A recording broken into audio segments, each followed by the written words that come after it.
Before we begin, I want to mention that programs at Darien Library are made possible by our annual Friends of the Library campaign. We thank you for your support to make programs like this, as well as our collections, available to the community. I'm joined today by Rekha Jane, Jay, and Roman Godzich. Sorry, baby's playing with something. Godzich, and I'm going to pass the mic over to Rekha now. Hey everyone, thank you for joining us today. This is, gosh, I don't know, I think it's the third year in a row that I've helped Roman organize this, but I think Roman, you've done this even longer than that, and it's been very popular, one of our group's favorite events every year. So NaNoWriMo is obviously fast approaching, and we wanted to help get you off on the right start by putting some of your looser thoughts together into something cohesive that you can use as a guide, at least out of the gate in November.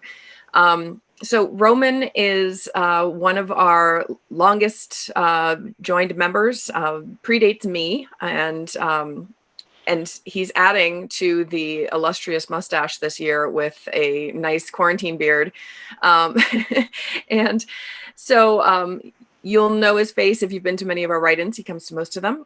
And Roman, I know that you are, like me, a big science fiction buff. You are a science fiction author. I see No Higher Ground in the background there. That's your novel that came out a couple of years ago. What else do you want folks to know? And then I will hand it over to you and dive in when you're ready. Yeah, I'm an avid science fiction reader and writer. I joined the Fairfield County Writers Group 10 years ago because of a podcast where I heard about NaNoWriMo, and I Googled it and found that locally. And that was my first experience. And at that time, I was strictly what you call a pantser, writing by the seat of my pants, and never getting anything finished. And I looked and looked and looked for ways that I could figure out how to structure a plot outline without feeling like I was wearing handcuffs. And I did find this method in a book called The Busy Writer's 1 Hour Plot. There are other ones on character, on other things by the same author. They're not really in print except for in ebook format anymore.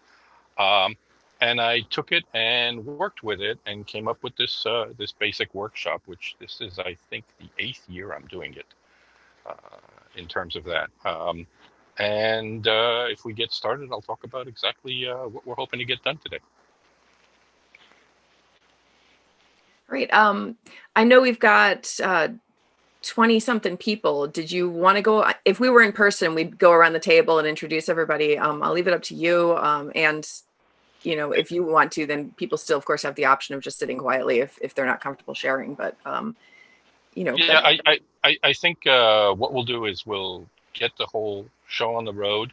And then if anybody has questions at the end, they can raise their hand and we can go at it that way. I think that that's going to make the best use of our time, especially because I tend to talk too much. So. All right. Well, then feel free to get going. Do you see my screen? We are seeing an hourglass right now. Okay, great. Okay, that's just what I want to know. Okay, so we're going to get that. And everyone, feel free to hide your camera view if you want. You're all muted, which is great. And then, like Roman said, he'll take questions at the end. There is a raise hand button. If you need it, I'll leave it to Roman to decide how he wants to handle that.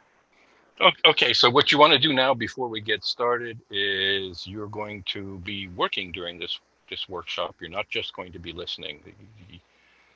Dave's showing us his notebook and pen, his Moleskine, I suppose, or some other notebook. So this is a good time for you to either open another browser with your Google Doc or open your whatever word processing software you like to use, or take out a pencil and paper and write things down, or clear off your wax tablet or smooth your clay tablet, whatever you prefer using in terms of taking notes, because you will be taking notes. And no, there won't be a test at the end, but you are going to have a concrete result out of this. So that's the first thing I want to talk about, is what's the goals of this workshop. And there's a couple of goals that I'm trying to to achieve here. I think the first one is so that you get an overview of your novel plot. We're going to try to get you finished with an overview of your novel plot. And for you to have an outline that you can refer to. Now, this is not going to be the entire plot of your novel. This is going to be an outline. We're going to be creating an outline that you can work from. And that outline is something that you'll be able to go back and refer to as you get comfortable with the structure of your story. And it's the 3-act structure, which is a classic structure to a story, although technically this one actually has 4 acts if you consider the ending. And that's been used time and time again since the Epic of Gilgamesh. And the last goal is for you to get excited about writing your novel. It really, really does help to have some kind of a structure. And in the end, I'll give you a little bit of extra information that'll help you get going through NaNoWriMo. This is going to be my 10th NaNoWriMo. I've completed it 7 times out of the 10. And I know there's some people on here, I see like Dave, who does like double nanos now and then. But it's entirely doable if you structure the way you go through it.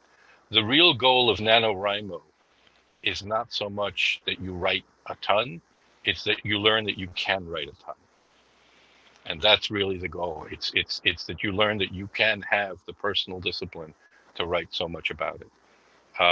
If you're doing this, by the way, if you're looking at this on a phone, some of these slides, I hope that they're easily visible to you, but they were designed for a desktop primarily. So if you have a really small phone, you may have to squint and hold your nose up to it to see some of these. All right, I'm going to get started with our agenda. So we're going to be going through several steps, and each step is going to have a timed portion of it. The first one is we're going to talk about characters. Then we'll be talking about the basic story concepts. We'll be looking at the different obstacles that your characters are going to face.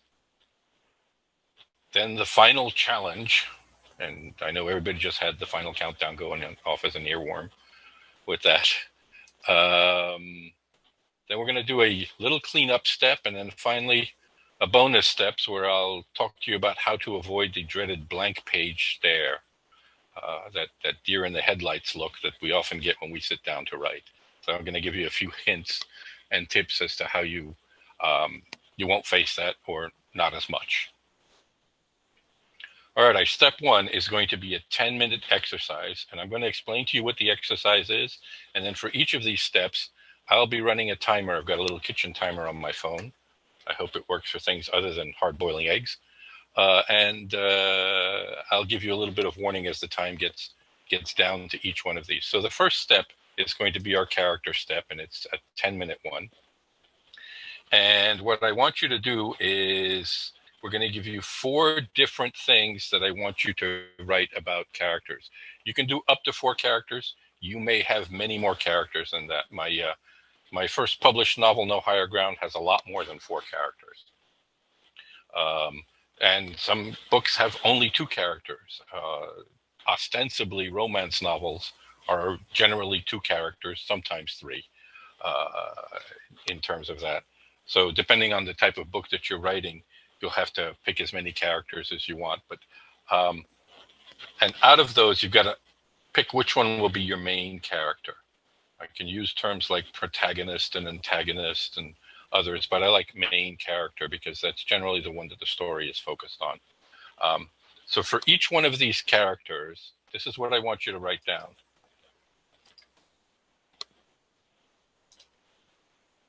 Their name. People identify with names, so a name is important. And if you're not sure of a name, still use a name. It's easier to write with one than it is with, person X, unless that's, the name of your character, person X. Reminds me of Speed Racer, whose antagonist was Racer X. The age of your character, which is something that's interesting because it does position their outlook on life. Different people have different outlooks on life at different ages. Their appearance. And so many writers like to, start with, especially when they're first beginning to write, that the character looks in the mirror at their shaggy brows or whatever.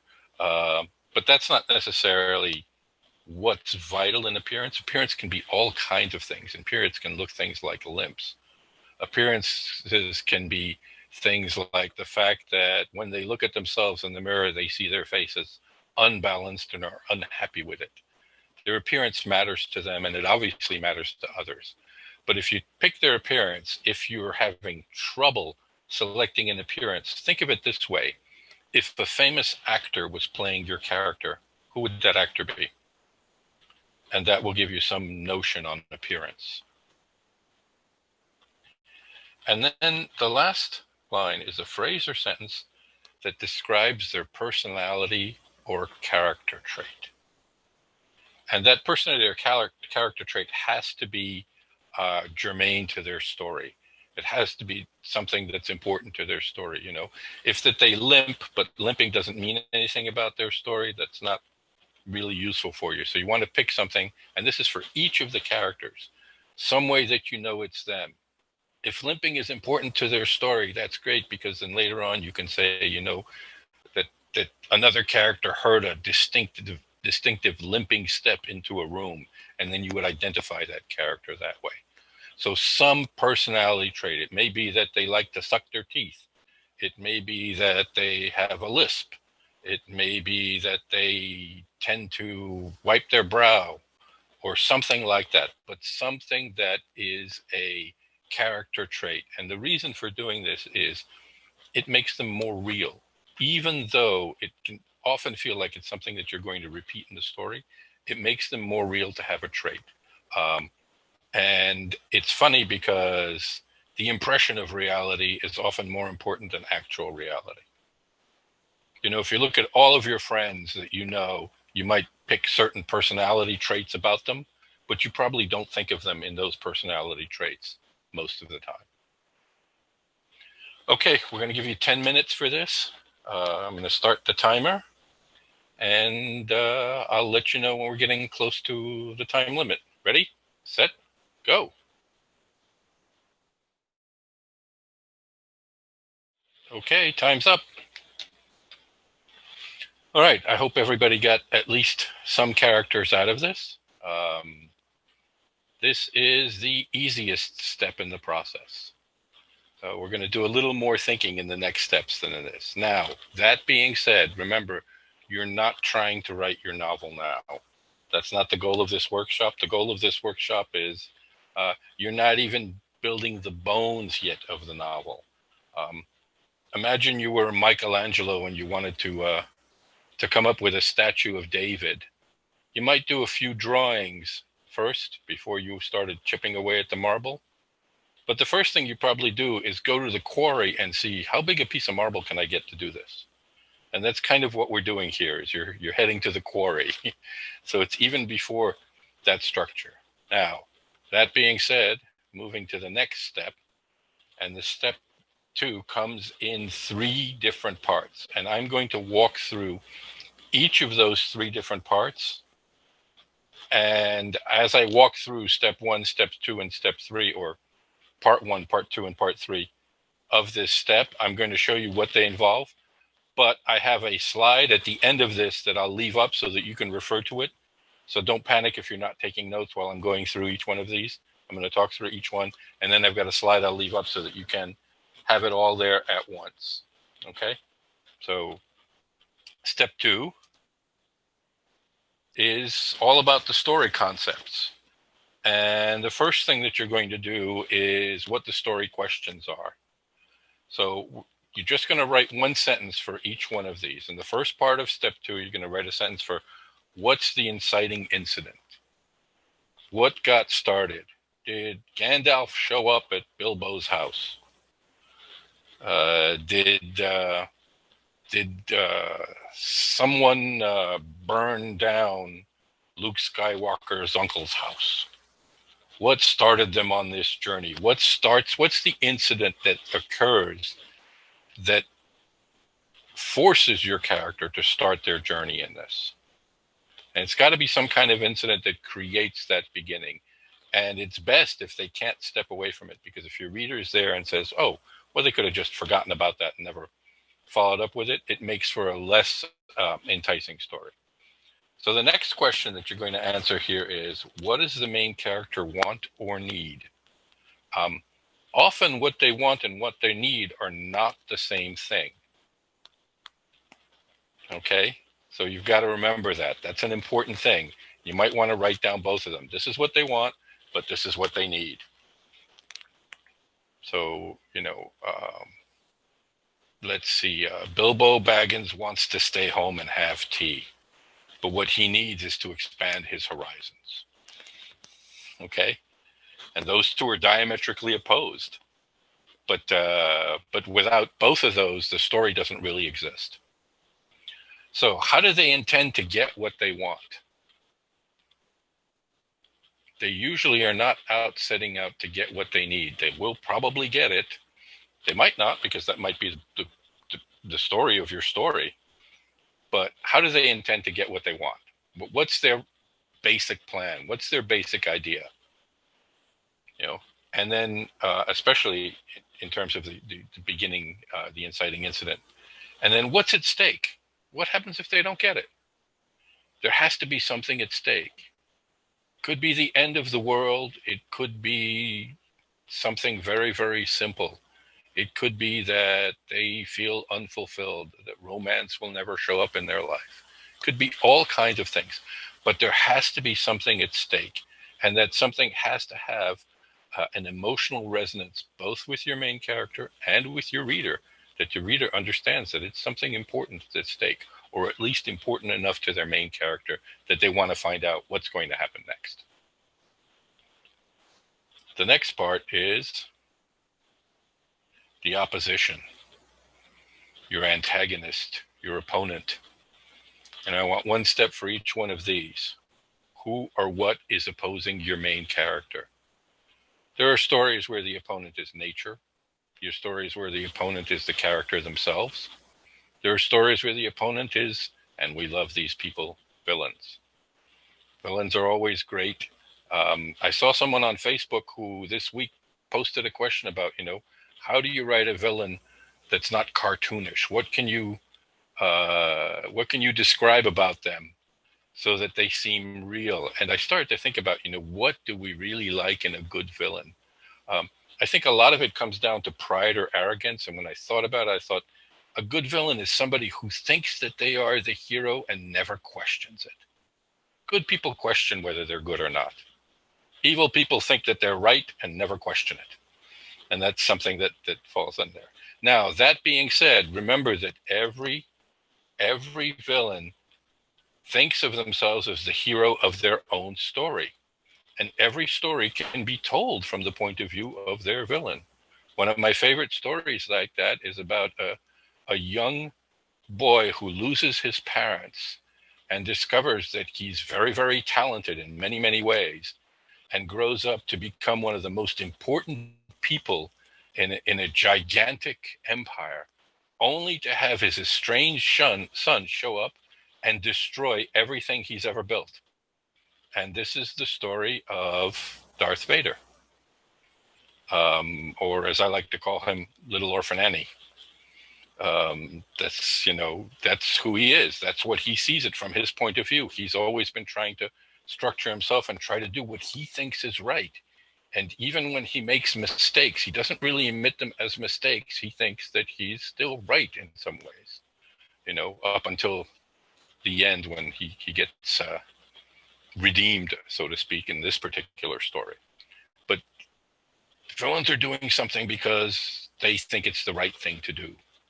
And as I said before, they tend to not question whether it's the right thing to do.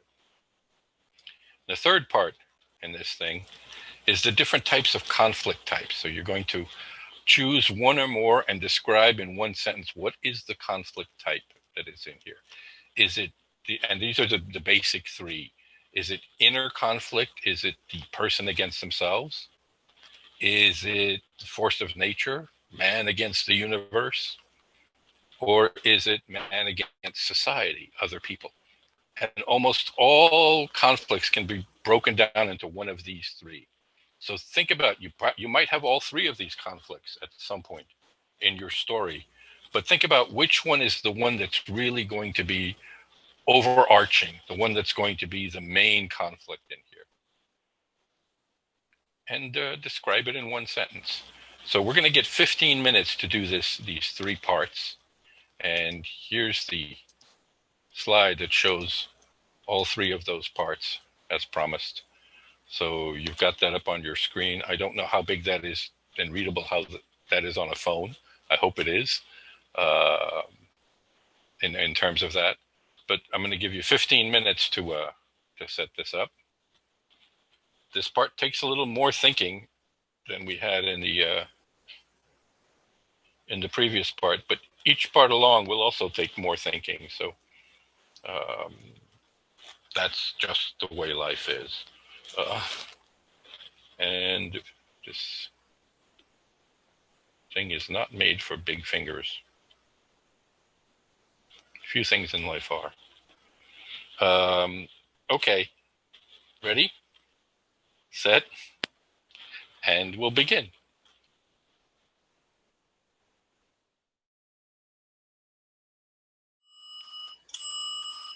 Pencils down, heads up.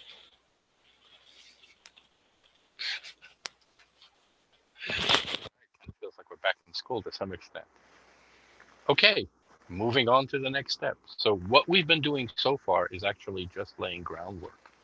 We haven't been doing any story building yet, but we have laid the groundwork with a few characters, and we now know kind of what the story question is, what's the inciting incident, what are the different questions that we have to answer. We've got an idea of what the opposition is, what's going to try to prevent the main character from getting what they want or need, and what type of conflicts. Okay, so that kind of lays the story work out, and now we're going to actually get into the actual story flow. And that story flow is going to take us 20 minutes. And as you can see from the image, it's kind of an uphill story flow.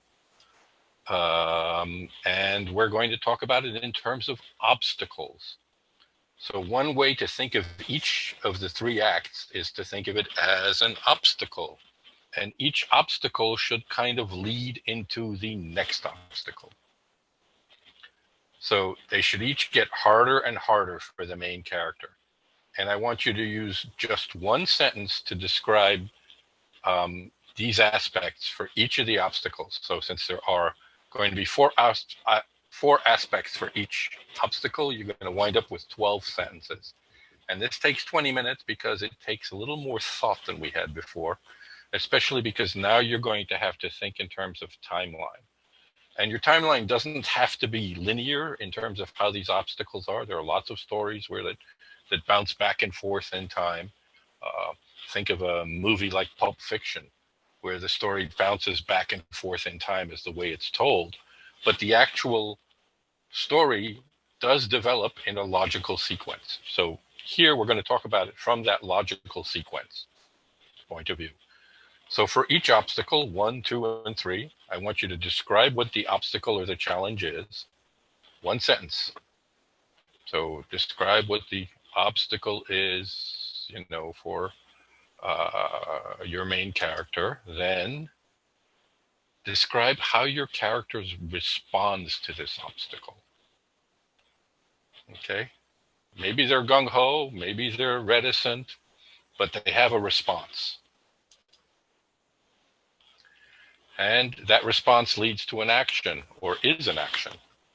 And what is the result of their action? What happens when they respond to this article to this obstacle in the way that they did?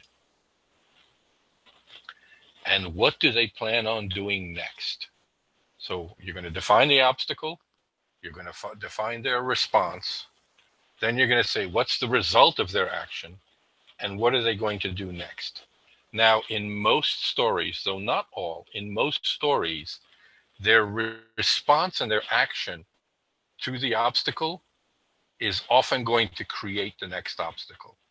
Or the next obstacle is going to be something, it may come from, the sides of the stage, but it is related to this obstacle. So, they got through this obstacle, they found a solution, this is great, and then holy crap, something else comes around. And sometimes that holy crap comes around because of how they solved this first obstacle or how they responded to this first obstacle. And sometimes it's because they weren't paying attention to something else going on because they were paying attention to this first obstacle. And sometimes it's because you, as that nasty author, have been setting this up because a story without obstacles is no fun. And you've got this great main character and you really want to put the pressure on them. So you can't do too much just out of the blue because then the reader throws the book at the wall.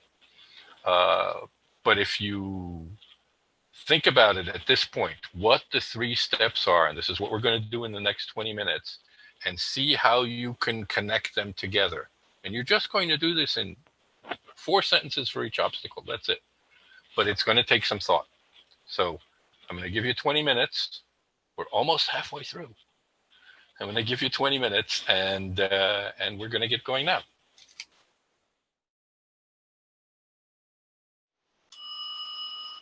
Okay, time's up. I hope you all got some interesting obstacles and interesting ways around the obstacles in there.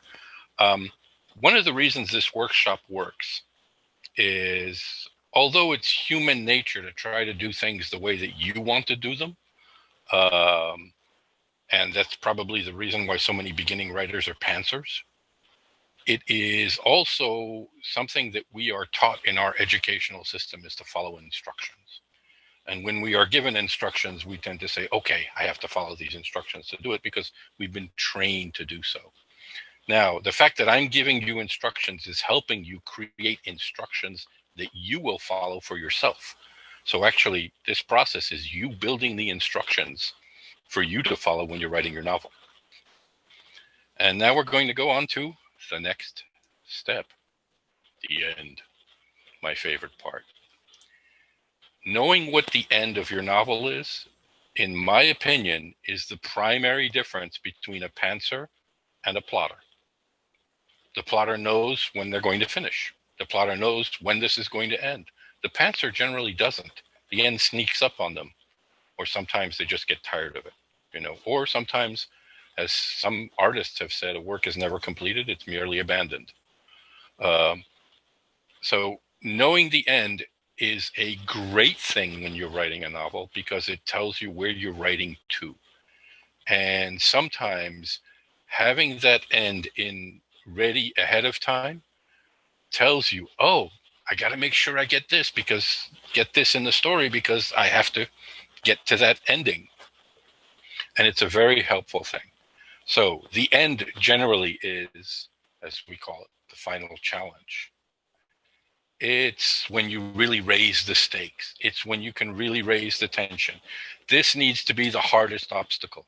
I know I spoke about a 3-act play, but the ending is really the final act. It's really a 4th act in some ways. So the character has to face some really difficult choices here. What are they going to give up in order to get what they want? Is this when they realize that they really need to get what they need rather than what they want? And in many stories, it's giving up trying to go after what they want when they realize that that's not what they need. That's a very classic story structure and a story ending. And so the end has to be an outcome of the character's actions. Please do not have an ending that is Deus Ex Machina, that, suddenly, some magical force wiped all away. Please do not have an ending that says, and then they woke up and realized it was just a dream.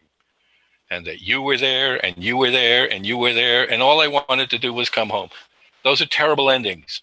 Even if it worked for the Wizard of Oz, it's still a terrible ending. Don't do that. You'll get angry readers. Make sure that the ending is one that satisfies the reader in terms of who the character is. How has the character developed?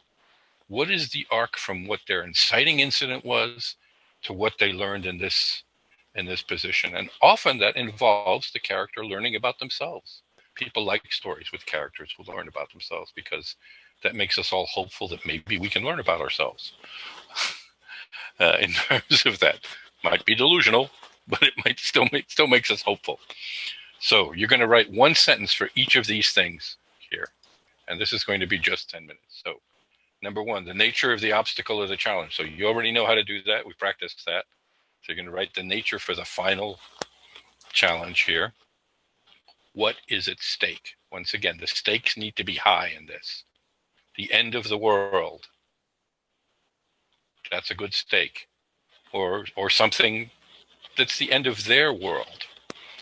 Or the end of someone else's life that's meaningful to them. Or simply that this day has gone badly and they can't stomach a bad day. It has to be emotionally meaningful to them. And it has to be emotionally meaningful so that it's emotionally meaningful to the writer, to the reader. I mean. Now, then you're going to write a sentence that's going to describe their strategy. What are they going to try to do to get past this final obstacle? Generally, it's going to be something extreme. It's a fun story if it's something ingenious. It's a great thing if it's something that, and now that you know it because you're writing it into your plot, later on as you're writing the early part of the novel, you can flag it kind of a bit and tease it. Even in your opening, you can tease that this is something that they're going to know how to do. Don't bring in something that they never knew how to do, okay? If your main character is a 4-year-old toddler, please don't bring sudden kung fu skills into this ending. It's just not going to be reasonable. It might be funny if you're writing a comedy, but it's not going to make for a great story. And then tell us the outcome.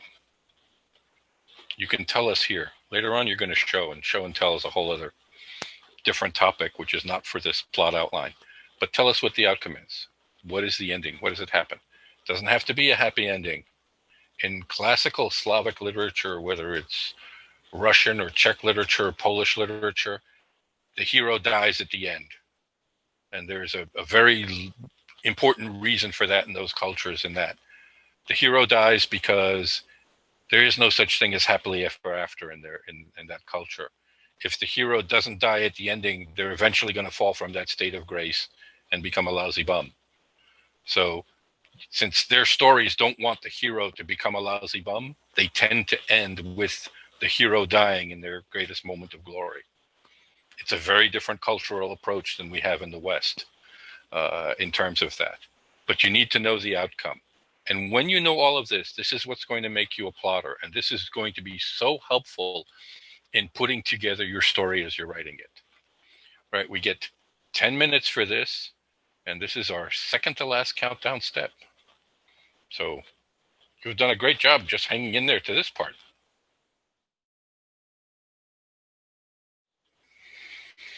All right. The next slide,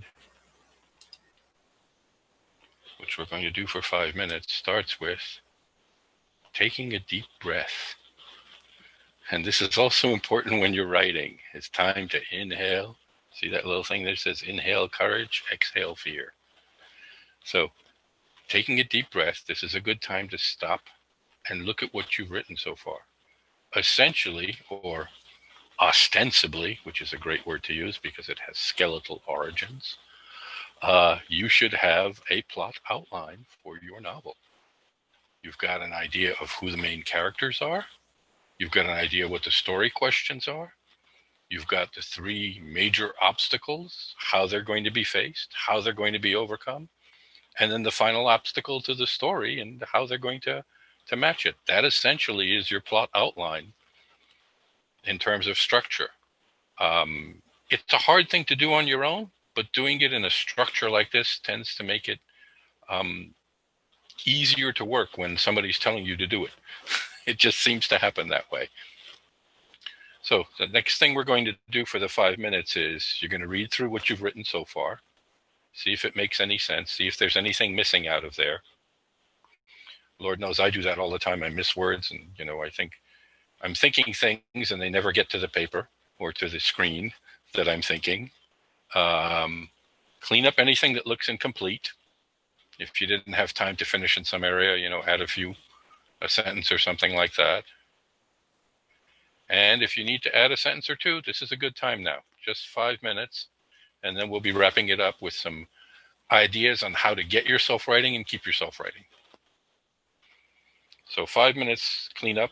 If this is a time you need a bio break, that's a good time for that too.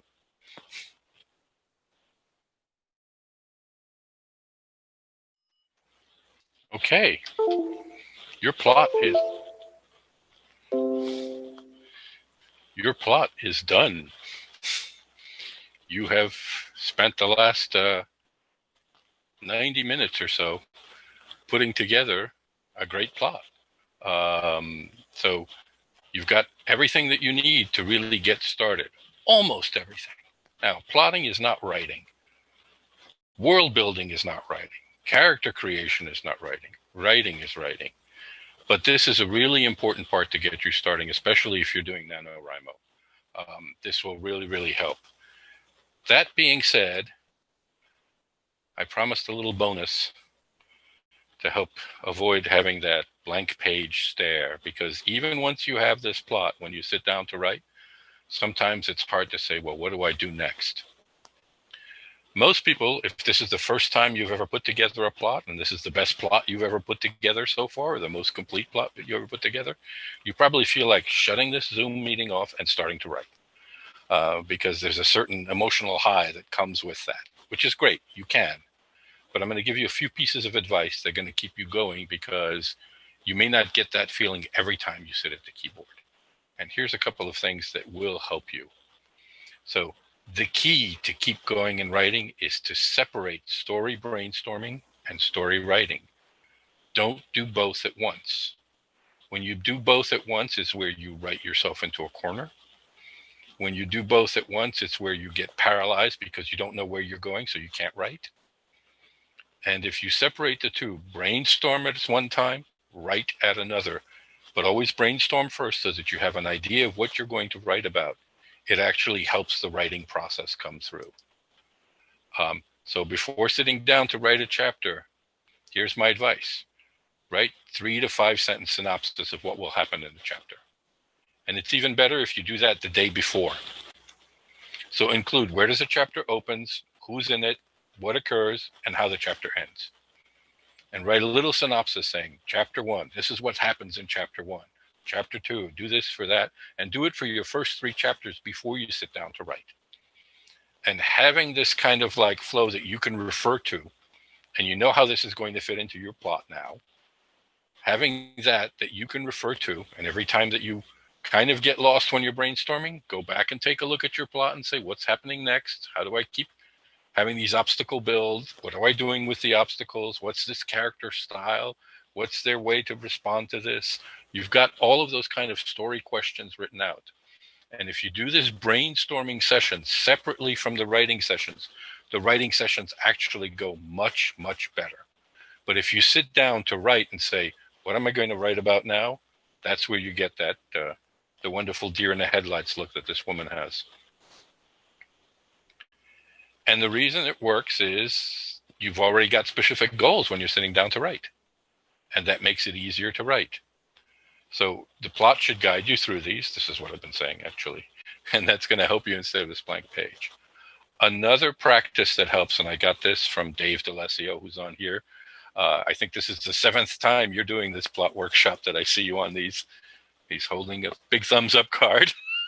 Dave teaches online classes, so he has little cards that he uses.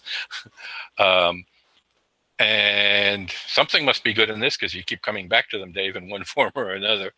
But he gave me this advice. He says, when you're writing in a writing session, never end a session at the end of a chapter. And I think that's brilliant advice. Always, before you put away the laptop or something, write a few paragraphs into the next chapter so that when you sit down at the next writing session, something is already going on and you're not starting from scratch again. And that's just a great piece of advice. I've been using it. It makes writing a lot easier every time that you sit down. So sometimes it feels like, oh, I want to stop when I finished a good, satisfying chapter instead of starting off. And I tend to write lots of short chapters. That's just my MO, my writing style. But I found that starting a little bit of the next chapter before putting it away, next time I come back to write, oh, yes, this is where I was, rather than where am I? And that really, really helps in terms of that. So that's the end of my workshop. And for everyone who joined us today that isn't part of our regular Fairfield County Writers Group, we are an open group. There are no dues or fees, and you can find us at fairfieldcountywriters.org. And we are on Facebook at Fairfield County Writers. Actually, I put the wrong domain name in the group, didn't I? Just realized that. Of course I did. I was listening to Roman. That's the thing. Never do that. No. Well. Oh, and I still mistyped it. Okay. I'm going to stop talking.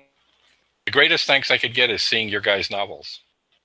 Hope you have a great NaNoWriMo season. Remember that you get an extra hour in November. So use that hour to write. And I'll see you on the other side.